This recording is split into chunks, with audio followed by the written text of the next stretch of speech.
Hey everybody, I have a video here for you today. Now I am going to read a story from ancient Egypt. This is about a 4,000-year-old story called The Tale of the Shipwrecked Sailor. And it is accredited to the Middle Kingdom of Egypt about 4,000 years ago, but the origin of this story is unknown and how far back it goes. And I originally was going to read the story and then tell you about all the other stories that I think are reflected in this tale. And this story is just dripping with symbolism. There is a story told, and then there is a deeper meaning to the story. But instead of me going on and on about all the different tales that I think are reflected in the story, I'm just going to leave it up to my subscribers, what they think the stories are in the comments section. It's a gorgeous day here in Vegas, and I can't sit here all day making a video. It is too nice out, but I am just going to read the story. And I'll leave it up to my subscribers to tell the story of what is really being told here in the comment section. Hope you enjoy it. The Tale of the Shipwrecked Sailor, and this comes from W.K. Flinders Petrie in 1892. Speech of an excellent follower. May your heart prosper, my master. Behold, we have reached home. The mallet have been taken. The mooring post is driven in. The bow rope having been placed on land, thanksgiving and praise to God are given. Everyone is embracing his companions. Our crew returned safely. There was no loss to our army. We have reached the end of Wawat. We have passed Senmut.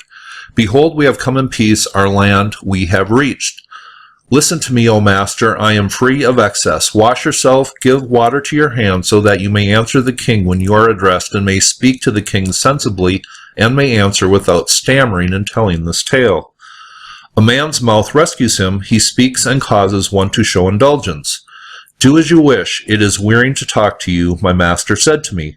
Nevertheless, let me tell you the like thereof, it having happened to me myself. I was going to the mine of the king. I went down to the sea in a ship of 120 cubits in length and 40 cubits in width. 120 sailors were in it of the choicest of Egypt. Whether they looked at the sky or they looked at the land, their hearts were braver than lions. They could foretell a storm before it came, foul weather before it occurred. The storm came while we were on the sea, before we approached the land. While we were sailing, it made a continuous howling, raising a wind. Waves were in of 8 cubits. A piece of wood struck it for me. Then I was cast upon an island by a wave of the sea. I spent 3 days alone, my heart as my only companion, resting in the shelter of a tree. I embraced the shade. Then I stretched out my legs to know what I could place in my mouth. I found figs and grapes there. Leeks were ruler there. Sycamore figs were there together with notched sycamore figs. Cucumbers were there as though cultivated. Fish were there together with birds. There was nothing that was not within it. Then I placed myself, and I placed some of it on the ground because it was too much upon my hands. I took a fire drill and made fire and made sacrifice. And then I heard the voice of a storm, or the hungry voice of a raging storm, strike. What was it moving quickly, fast approaching, landing right before me? I thought it was a wave of the sea, or people taking refuge from the waves in the mouth of the channel. Trees broke and the earth shook. What is this in the water? Facing the divisions of the breakers, I crouched as it was quickly coming and approaching quickly. I covered my face. We are found. I uncovered my face and found that it was a snake that was coming. It was 30 cubits long. His beard, it was greater than 2 cubits long. His body was overlaid with gold. His eyebrows were real lapis lazuli. He was bent up in front. He opened his mouth to me while I was on my belly in his presence. He said to me, Who brought you? Who brought you, commoner? Who brought you?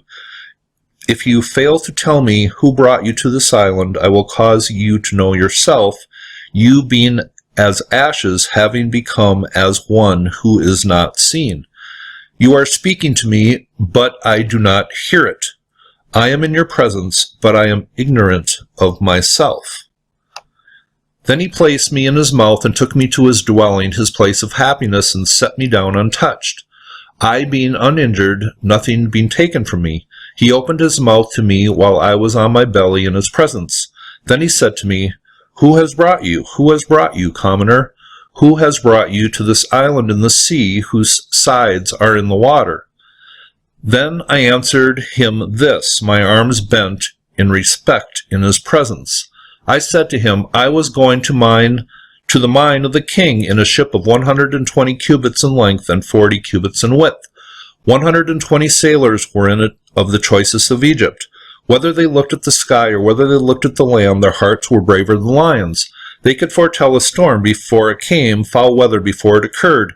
Every one of them, his heart was braver, his arm stronger than his companions. There was none ignorant in their midst. The storm came while we were on the sea, before we approached land. While we were sailing, it made a continuous howling. Waves were in it of 8 cubits. A piece of wood struck it for me. The boat died, and of those in it not one remained therein except me. Behold, I am at your side. Then I was cast upon this island by a wave of the sea. He said to me, do not fear, commoner, do not blanch your face, since you have reached me. Behold, it is God who caused you to live. He brought you to this island of Ka. There is nothing that is not within it. It is filled with all good things. Behold, you shall do month upon month until you complete 4 months from home on this island. A ship will come from home with the sailors in it who you know. You will go home with them, and you will die in your city. Happy is he who tells what he has tasted, a painful thing having passed by. Let me tell you the like thereof which occurred on this island, in which I was on it with my brothers, and the children in the midst of them. We totaled 75 snakes, my children together with my brothers. I will not mention to you a little daughter whom I had obtained by prayer. Then a star fell, and these went up in a flame because of it. It happened that I was not with them when they burned. I was not among them. I was dead to them, and would have died for them when I found them a heap of corpses altogether. If you are strong, subduing your heart, you will fill your embraces with your children. You will kiss your wife. You will see your house. It is more beautiful than anything. You will reach the residence of your homeland, in which you were in it together with your companions. Having stretched out on my belly, I touched the ground in his presence. I said to him, I will speak of you. I will relate your power to the king. I will cause him to know of your greatness. I will cause to be brought to you laudanum, heknu oil, udenbu, hyssate spice, incense of great temples, which pleases all of the gods in it. I will relate what has happened to me, what I saw of his power. One will praise God for you in the city before the magistrates of the entire land. I will slaughter for you bulls of sacrifices. I will offer to you fowl. I will cause to be sent to you shiploads of the provisions of every town in Egypt, as is done for a god who loves a people in a distant lands not known to the people. Then he laughed at me, for what I said was foolishness to him. He said to me, you are not rich in myrrh, being an owner of incense. It is I who am the Lord of Punt and the myrrh. It belongs to me. And the incense that you spoke of bringing, it is abundant on this island. When it happens that you leave this place, it will not occur that you will see this island again, it having become water. Then in the time the boat came like that he had predicted beforehand. Then I went and placed myself in a high tree, and I recognized those in it. Having gone to report it, I found that he knew it.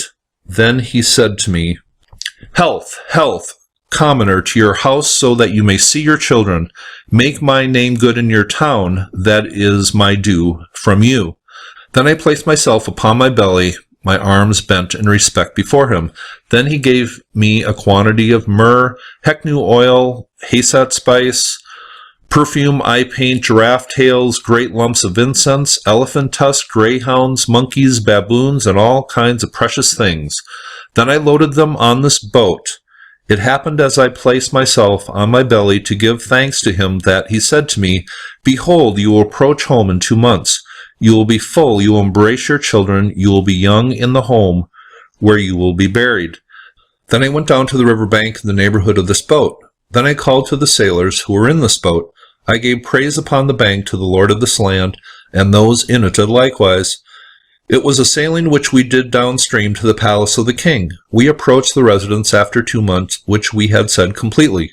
Then I entered in before the sovereign, and I brought to him gifts which I had brought out of this island. Then he gave praise to me before the magistrates of the land to its ends. Then I was made a follower, and I was endowed with 200 people. See me after I return to the land after I saw what I tasted. Listen to my mouth. It is good for the people to listen. Then my master said to me, Do not continue, my excellent friend.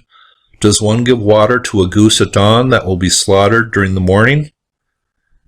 It is done from the beginning to its end, as it is found in writing, a scribe excellent with his fingers, Emenius, son, Emena.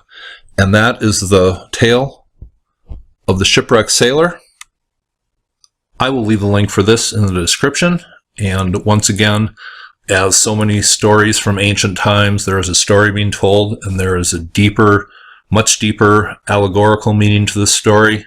But boy, I could go on and on about all the stories that this tale reminds me of, but I'll just leave that up to my subscribers in the comment section. Hope you all have a nice day.